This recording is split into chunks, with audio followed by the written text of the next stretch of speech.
The great crystal halls of Zephyria Prime sparkled under three suns as beings from across the galaxy gathered for the most important meeting in decades. The Galactic Council chamber stretched as far as the eye could see, filled with creatures that would make any human child's imagination run wild. Some walked on four legs, others floated in the air. Some had scales that changed colors, while others looked like living shadows. Ambassador Kethavar of the Vorthak Empire stood 12 feet tall, his blue skin covered in patterns that glowed softly in the dim light. His people had ruled space for over 10,000 years, and he carried himself like he knew it.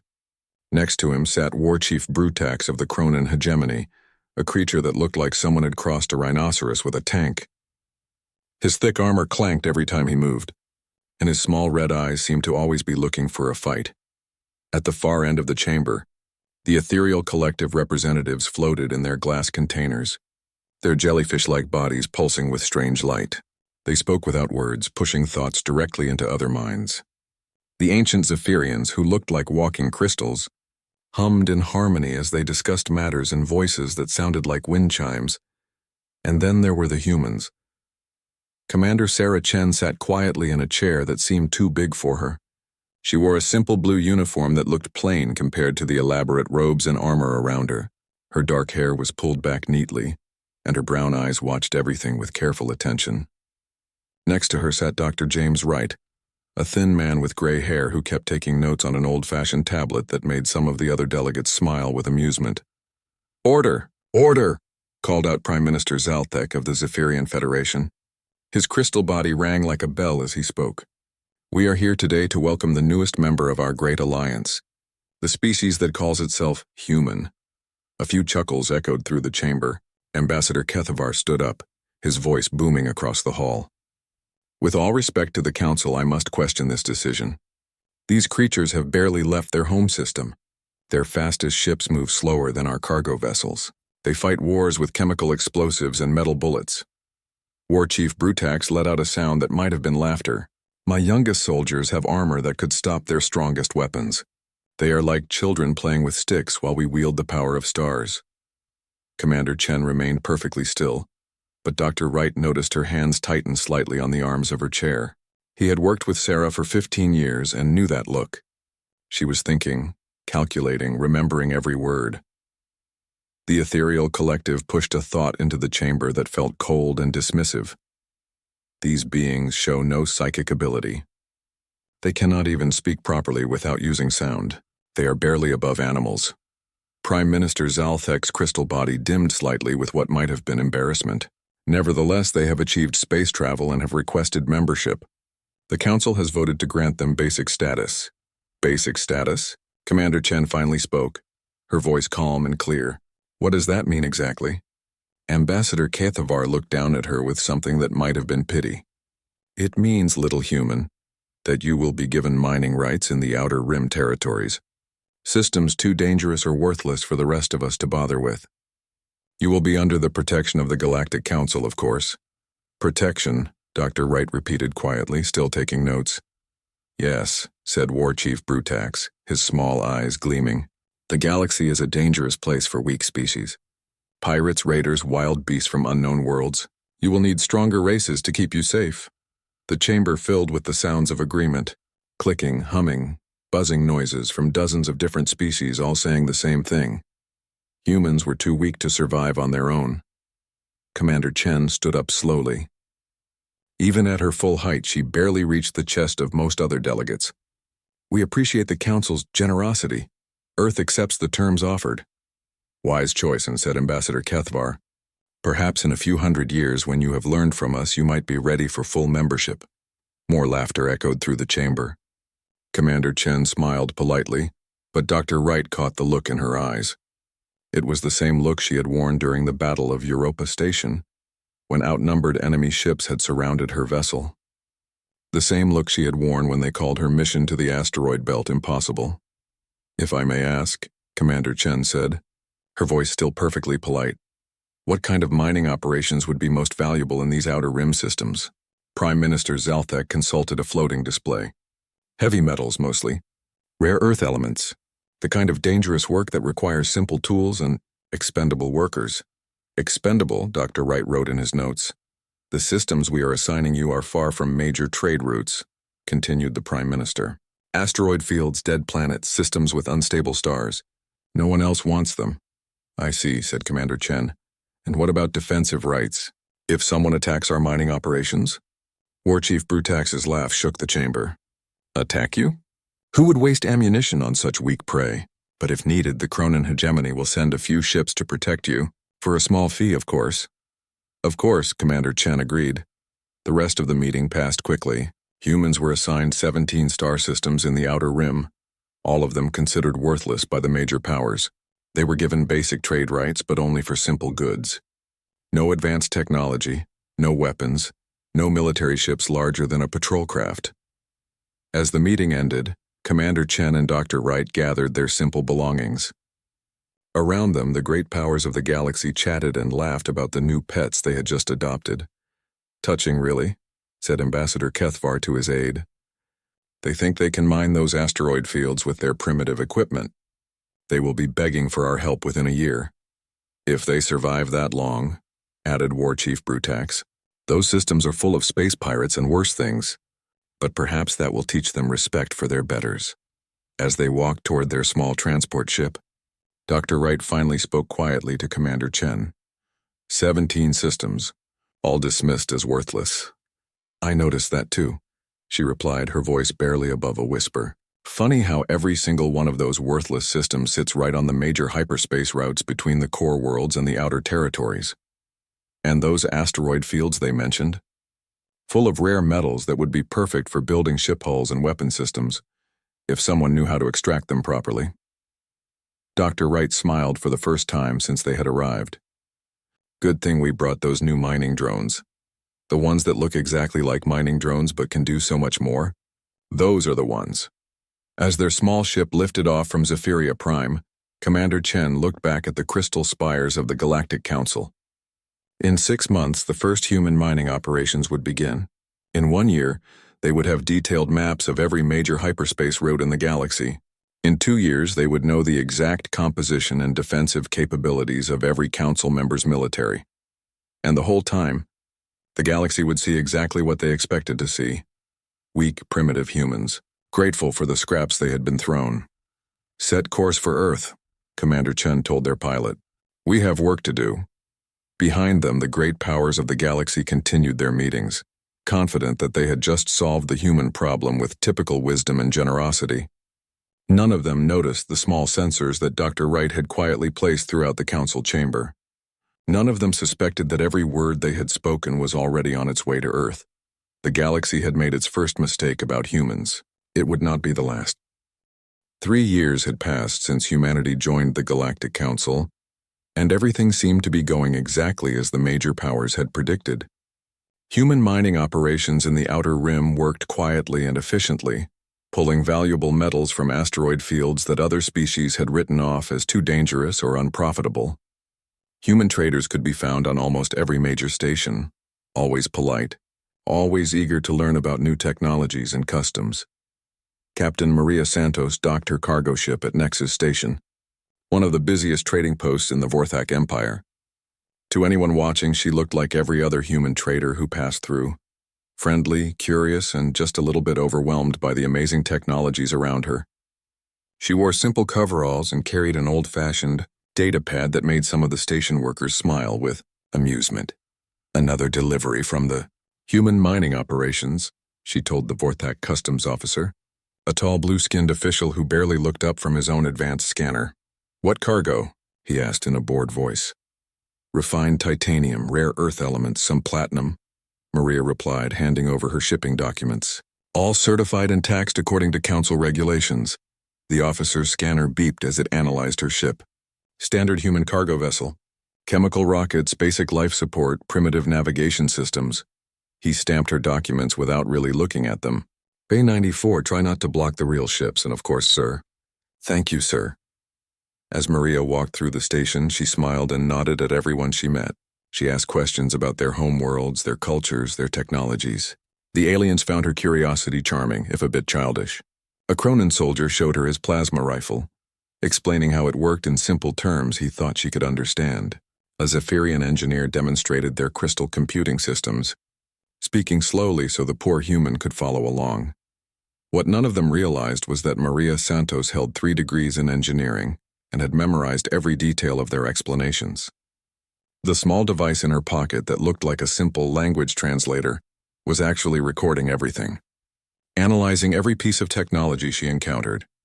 In the station's main bar, she sat with Captain Veltar of the Ethereal Collective, a jellyfish-like being who communicated through telepathy. Since humans couldn't receive psychic thoughts, Veltar had to use a mechanical voice box that made him sound like a robot.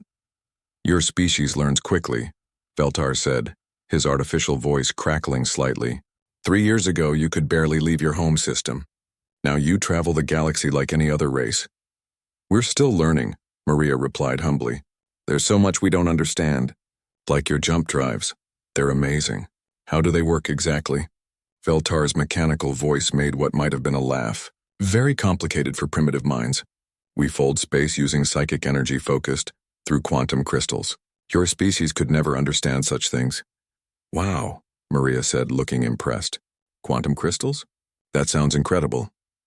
For the next hour, Veltar explained their technology in great detail, proud to show off to someone who seemed so amazed by their achievements. He never suspected that Maria was making mental notes about every weakness in their system, every power requirement, every crucial component that could be disrupted. Similar conversations were happening across the galaxy. Human traders, miners, and diplomats were spreading through every system, every station, every major world. They asked innocent questions, made simple observations, and carefully recorded everything they learned. On the Cronin homeworld of Brutus Prime, human mining engineer Tom Chen, no relation to Commander Sarah Chen, worked alongside Cronin technicians to extract metals from their moon. The Cronins were impressed by human determination and willingness to do dangerous work that other species avoided. "Your people are weak," said Foreman Graktar, watching Tom operate a mining laser. "But you work hard." "That is good. The galaxy needs workers." "We're grateful for the opportunity to learn from you," Tom replied, carefully adjusting the laser's targeting system. "This mining equipment is so advanced, much better than anything we have on Earth." What Graktar didn't know was that Tom was actually Colonel Thomas Chen of Earth Defense Forces, and he had just finished analyzing the power systems of the entire mining operation. The primitive human mining equipment included sensors that were quietly mapping every military installation on the planet's surface. Meanwhile, the galaxy's political situation was growing more tense each day. The Cronin hegemony had been expanding aggressively, conquering smaller species and enslaving entire worlds. Their latest target had been the peaceful Delari colonies in the Centauri sector. The attack had been swift and brutal. Cronin warships had destroyed the Delari defense fleet in less than an hour, then landed ground forces to round up survivors. Millions of Delari were now working in Cronin labor camps, building weapons and ships for their conquerors. When news of the massacre reached the Galactic Council, the response was exactly what everyone expected: angry speeches, formal protests, and absolutely no action. The major powers were too busy with their own concerns to risk a war with the Cronins. Ambassador Kethvar of the Vorthak Empire stood before the council and spoke with great emotion about the tragedy. But when asked what his people would do about it, he simply said, "The Vorthak Empire cannot act alone.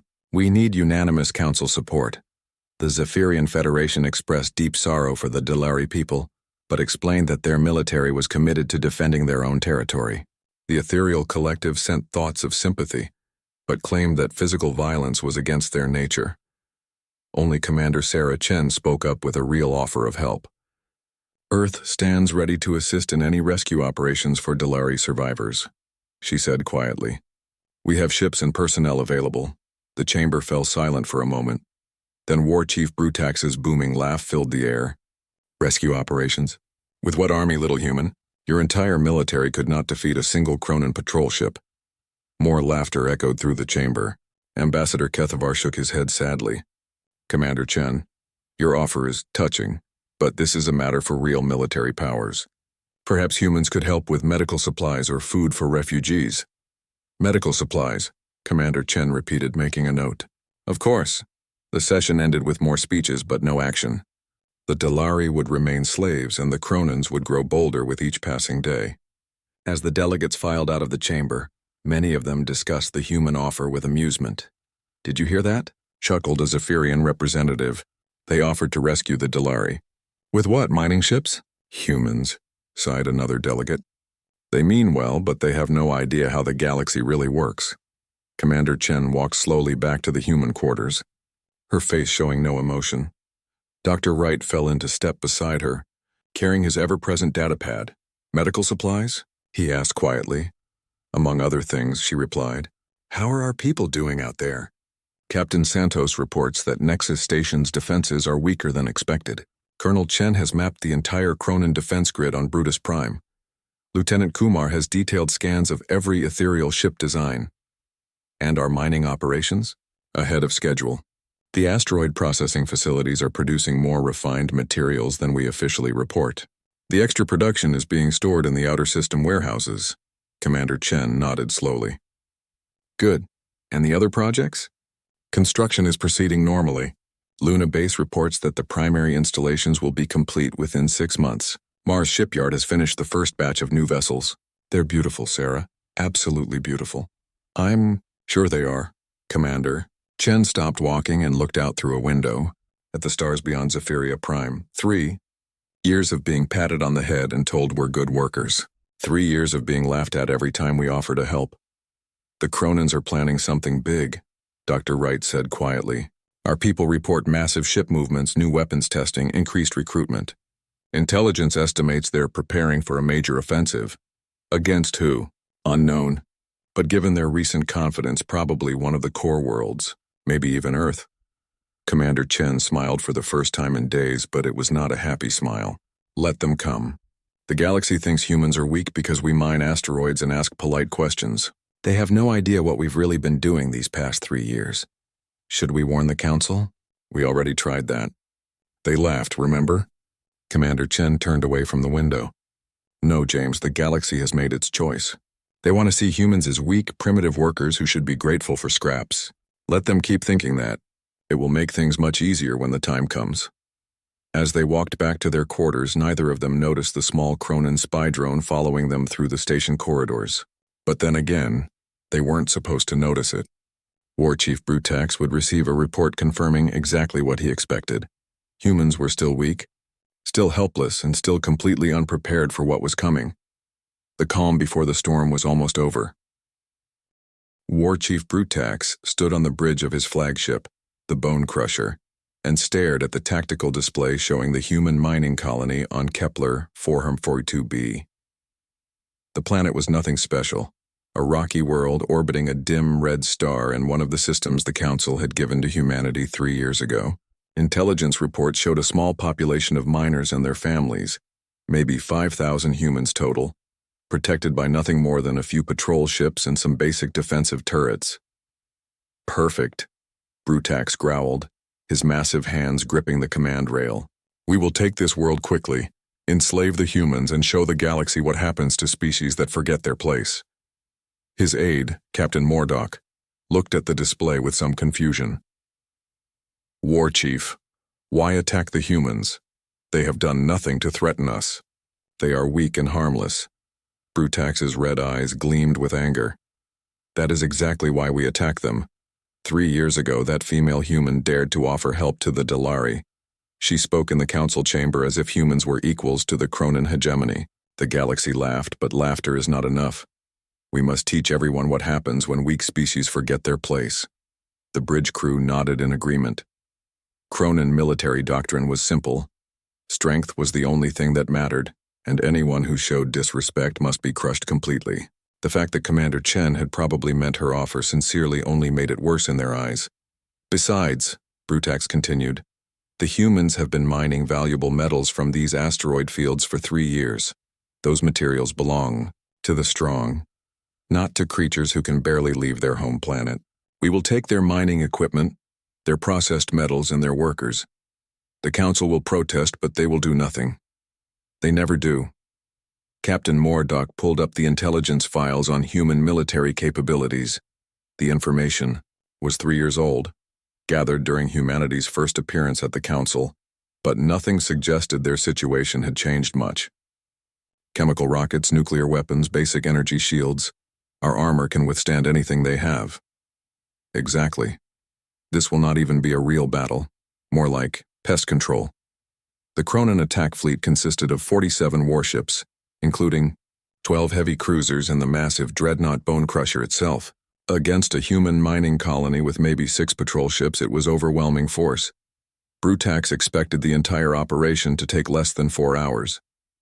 As the fleet approached Kepler 442b, long-range sensors confirmed what they expected to see. The planet showed signs of extensive mining operations, open pit mines, processing facilities, worker housing, and a small spaceport. 6 ships were detected in orbit, all of them matching the basic design of human patrol vessels. Pathetic, laughed Captain Mordock. They are not even trying to run away. Where would they run to? Brutax replied. No, they will surrender quickly and beg for mercy. Then we will decide which ones are worth keeping as slaves. The first sign that something was wrong came when the Kronan fleet reached the outer edge of the star system. Long-range scanners detected movement in the asteroid belt, mining ships probably trying to hide among the rocks. Standard behavior for weak species when predators arrived. The second sign came when they reached the planet's orbit and the human patrol ships turned to face them instead of running away. Captain Mordock frowned at his tactical display.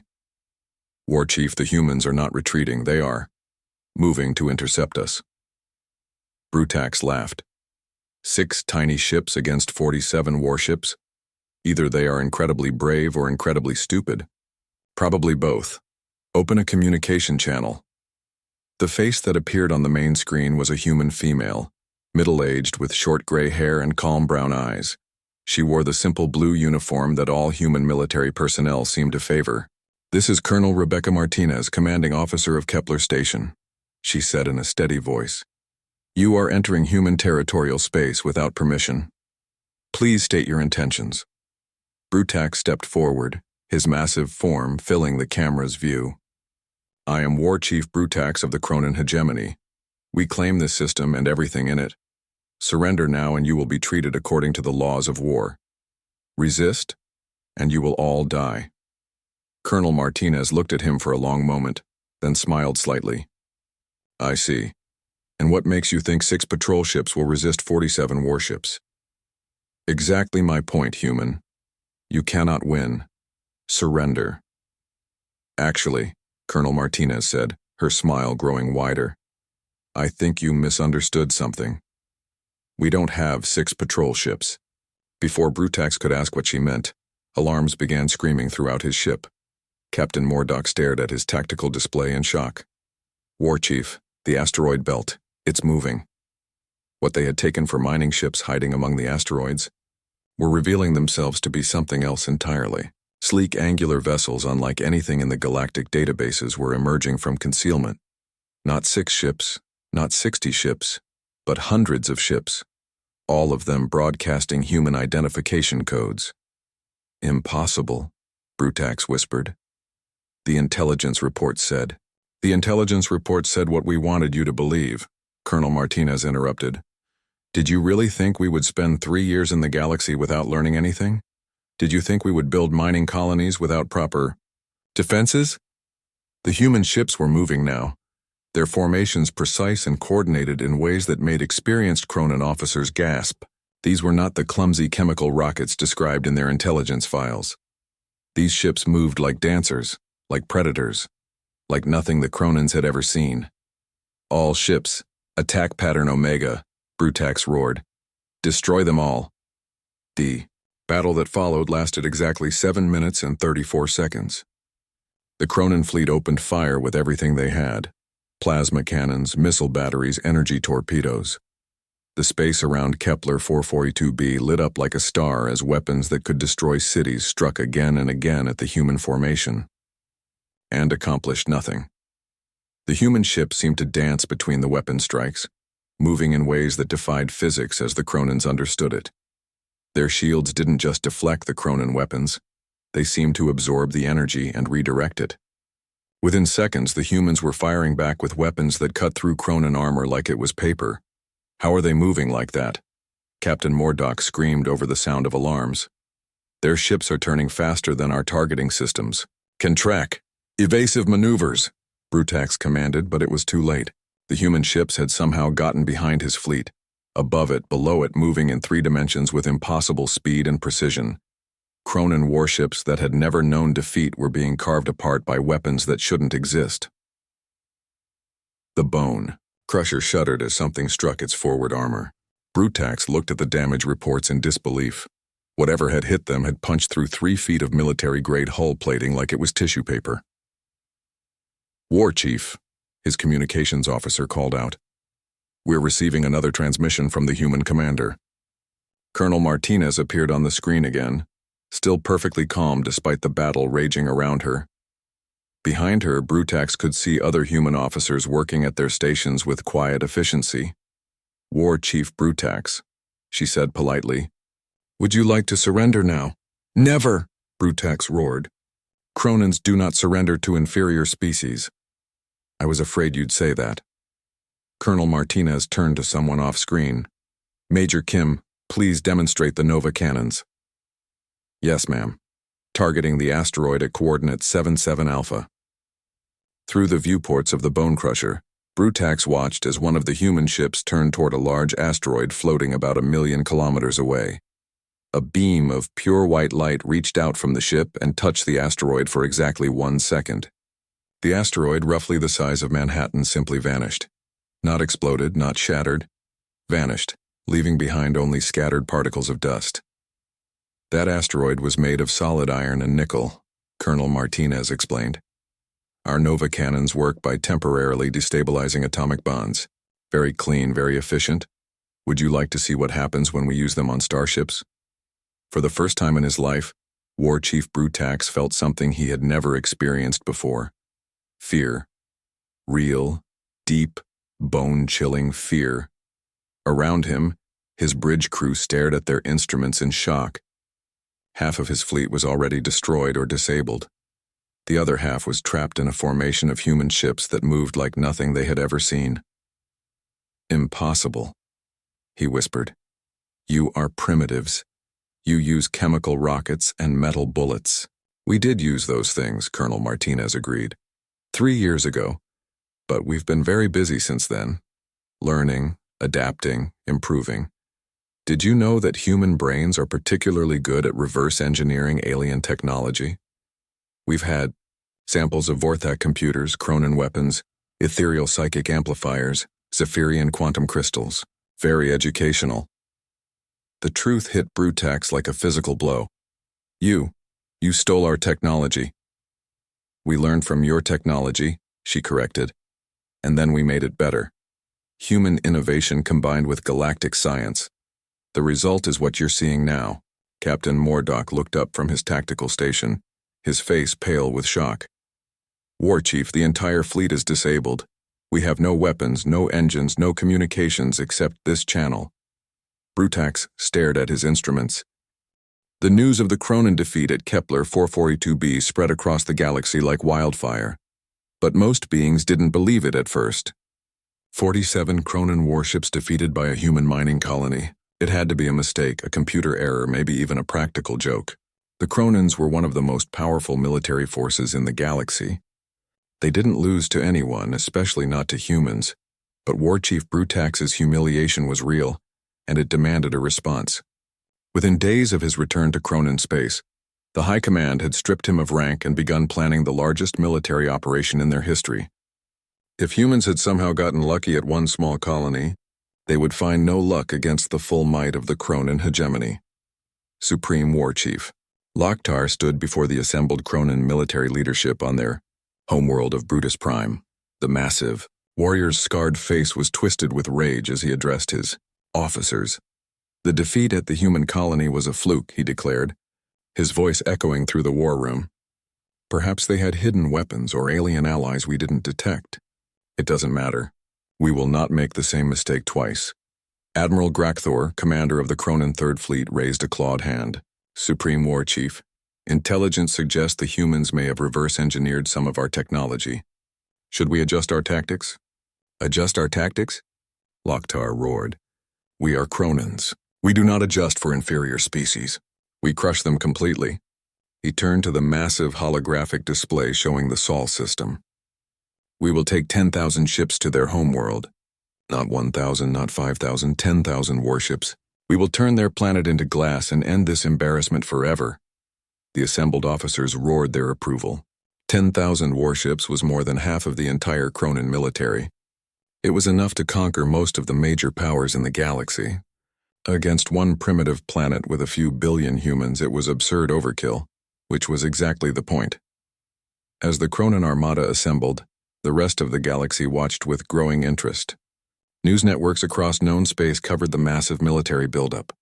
Betting pools opened on various worlds, with most wagers placing the survival time of Earth at less than 6 hours once the attack began. On Zephyria Prime, the Galactic Council held an emergency session. Ambassador Kethvar of the Vorthak Empire stood before the assembly, his blue skin pale with concern. "We must protest this escalation," he declared. "The Cronins are mobilizing their entire military against a single world. This goes far beyond any reasonable response to the Kepler incident." Prime Minister Zalthek's crystal body chimed with worry. "Perhaps we should offer to mediate. The humans might be willing to pay reparations for whatever trickery they used against the Cronin fleet." "Trickery?" The voice came from the human section of the chamber, where Commander Sarah Chen had been sitting quietly throughout the debate. She stood slowly, her simple uniform a stark contrast to the elaborate robes and armor around her. "Prime Minister, with respect, defending our own territory is not trickery." War Chief Grultak, Brutax's replacement, laughed harshly. "Defending? Your people used unknown weapons and hidden fleets. That is deception, not defense." Commander Chen looked at him calmly. "We use the technology we developed over the past 3 years, much of it based on designs freely shared with us by council members. As for hidden fleets," she paused, consulting her datapad. "The mining rights you granted us included full development privileges for those systems. We never hid our ship construction, we simply didn't announce it." "Ship construction?" Ambassador Kethavar's voice cracked slightly. "You built warships and mining systems?" "We built ships," Commander Chen replied. "Whether they're warships or not depends on your point of view." The chamber fell silent. Several delegates looked confused, others concerned, but War Chief Grultak just sneered. "It doesn't matter what tricks you have hidden in those empty systems," he growled. "The Supreme War Chief is bringing 10,000 ships to your homeworld. No amount of trickery will save you from that." Commander Chen nodded thoughtfully. 10,000 ships. That is indeed a significant force. She looked directly at War Chief Grultak. "Are you certain that's enough?" The question hung in the air like a challenge. Grultak's red eyes narrowed. "Enough? Human 10,000 Cronin warships could conquer half the galaxy. They are more than enough to deal with one primitive planet." "I see." Commander Chen made a note on her datapad. "Well, we appreciate the warning. It gives us time to prepare." "Prepare?" Ambassador Kethvar stood up abruptly. "Commander Chen, surely you don't intend to fight?" "The reasonable response would be to negotiate, perhaps relocate your population to one of your mining colonies." "Run away, you mean?" Commander Chen's voice remained perfectly calm. "No, Ambassador. Earth is our home. We'll stay and face whatever comes." As the council session ended in chaos, with various species arguing about sanctions and mediation, Commander Chen walked quietly back to the human quarters. Dr. Wright fell into step beside her, carrying his ever-present datapad. 10,000 ships, he said quietly. "I heard. That's actually more than our worst-case projections. Intelligence estimated they might bring 8,000 at most." Commander Chen smiled slightly. "James, do you remember what Admiral Thompson used to say back at the Academy?" "Which quote?" He had so many. "The enemy's plan is always perfect until the shooting starts." 3 weeks later, the Cronin armada arrived at the edge of the Sol system. Supreme War Chief Loktar stood on the bridge of his flagship, the World Breaker, and stared at the tactical display showing Earth's solar system. It looked exactly like the intelligence reports had described. One small yellow star, several planets, and a primitive civilization clustered around the third planet from the sun. "Begin long-range scans," Loktar commanded. "I want to know the position of every human ship, every defense platform, every weapon system." Admiral Grakthor studied the incoming data with growing confusion. "Supreme War Chief, we're detecting standard orbital traffic around Earth. Cargo ships, passenger vessels, a few patrol craft. Nothing that looks like a military fleet. What about the moon? Luna shows typical mining and research installations. Some orbital platforms, but nothing that registers as weapon systems. Loktar frowned. He had expected to find hidden fleet secret weapons, something that would explain the defeat at Kepler 442b. Instead, the Sol system looked exactly like what it was supposed to be, the home of a primitive species that had barely learned to leave their planet. Perhaps, Admiral Grakthor suggested, the weapons they used at Kepler were their entire advanced arsenal. They may have expended everything in that one battle. Possible, Loktar agreed. Or they're hiding their real strength somewhere else in the system. Begin the attack. Target all military installations first, then the population centers. The Cronin fleet spread out in a massive formation, 10,000 warships covering an area larger than most moons. Their weapons powered up, targeting systems locked onto Earth and its surrounding installations. This was going to be the most one-sided battle in galactic history. That's when the moon opened.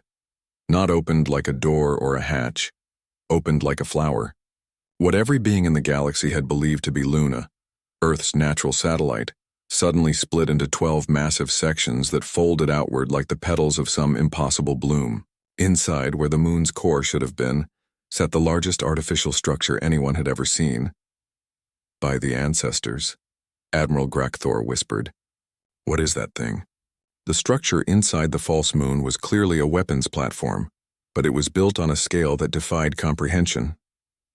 It was easily 3 times the size of the largest Cronin dreadnought, covered in weapon emplacements and shield generators that glowed, with power signatures unlike anything in the galactic databases.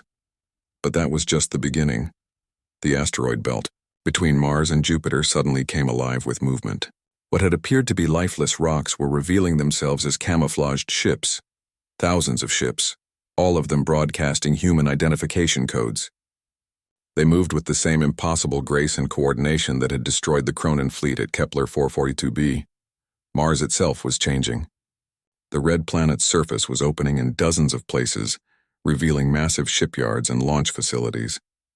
Ships were rising from the planet's surface, new, not hundreds, not thousands, but tens of thousands of vessels in designs that no galactic power had ever seen before.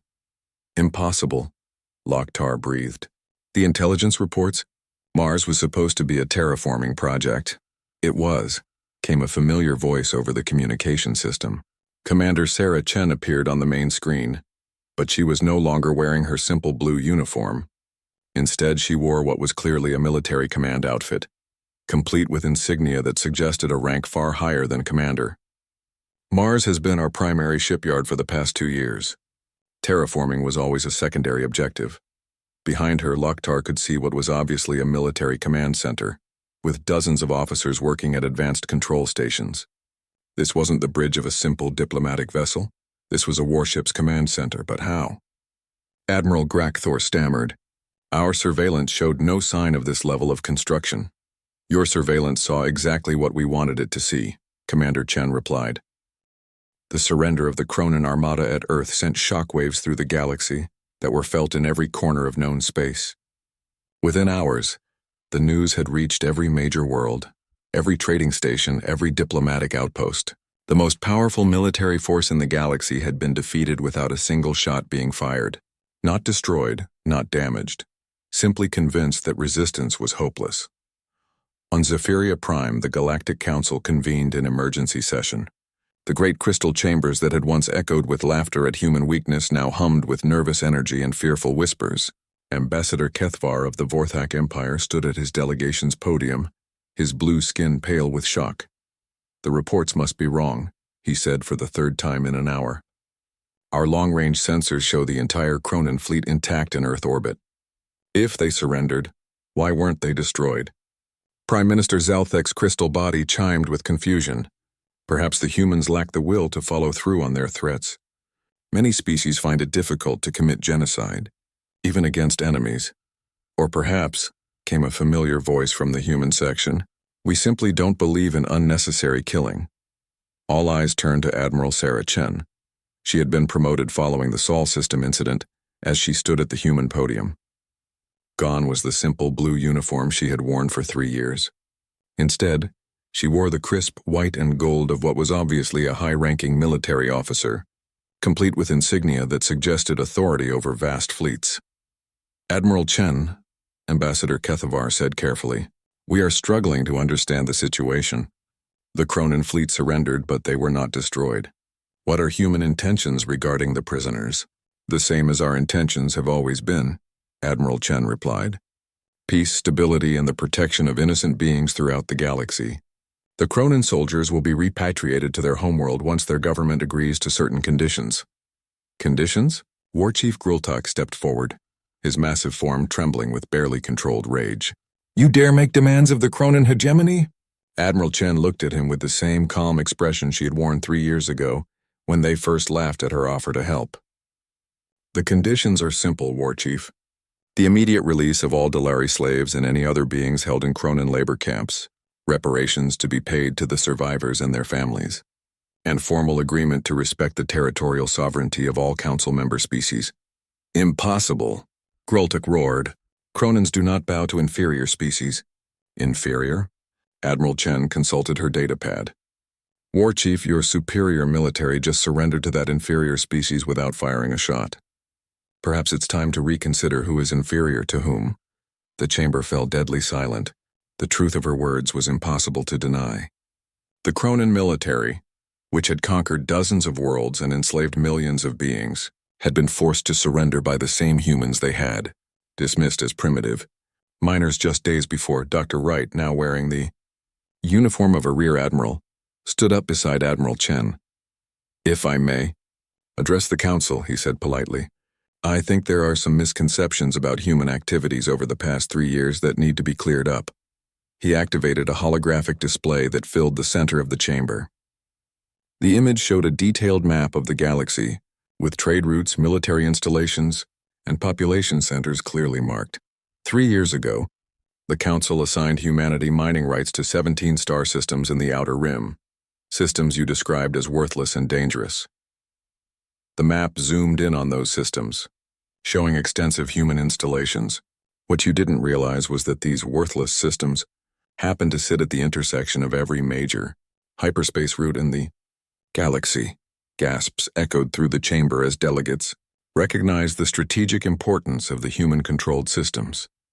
Those worthless mining operations commanded the galactic equivalent of major highway intersections. Furthermore, Dr. Wright continued, our mining operations in those systems produced far more valuable materials than we officially reported. The excess was used to build the ships and installations you saw at Sol. You lied to us, Ambassador Kethavar accused. We reported exactly what our agreements required us to report, Admiral Chen corrected. The Council never asked about our ship construction, our research projects, or our defensive preparations. You simply assumed we were too primitive to have any. The holographic display changed to show human trade routes and diplomatic missions. Red dots appeared on the map, marking every world where human traders and diplomats had visited over the past 3 years. Our people didn't just mine asteroids, Dr. Wright explained. They studied every piece of technology they encountered, analyzed every defensive system they saw, and carefully mapped the capabilities of every species in the galaxy. By the time the Cronins attacked Kepler 442b, we knew more about galactic military assets than the Council's own intelligence services. Spies, hissed the ethereal collective representative, his mechanical voice box crackling with indignation. You sent spies throughout the galaxy. We sent traitors and diplomats, Admiral Chen replied.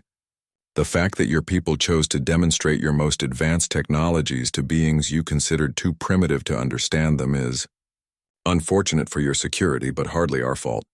Prime Minister Zalthek's crystal body dimmed with realization. The questions. Your people always asked so many questions about our technology, our defenses, our trade routes. We thought you were just curious primitives trying to learn. We were learning, Admiral Chen confirmed. Learning, adapting, and improving. Did you know that human brains are particularly good at seeing patterns and making connections that other species miss? 3 years of studying galactic technology gave us insights that even the original designers had never considered. The chamber erupted in angry voices as delegates realized the full scope of human intelligence gathering. Species that had proudly shown off their most advanced technologies to harmless human visitors now understood that they had been systematically analyzed and catalogued. "This is intolerable," shouted Ambassador Kethvar.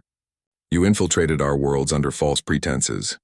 "We traded fairly and honestly," Admiral Chen replied calmly. "We asked questions that anyone could have asked. We observed things that anyone could have observed. The fact that you chose to share sensitive information with beings you considered harmless is a failure of your own security protocols, not a violation of ours." War Chief Grultak stepped forward menacingly.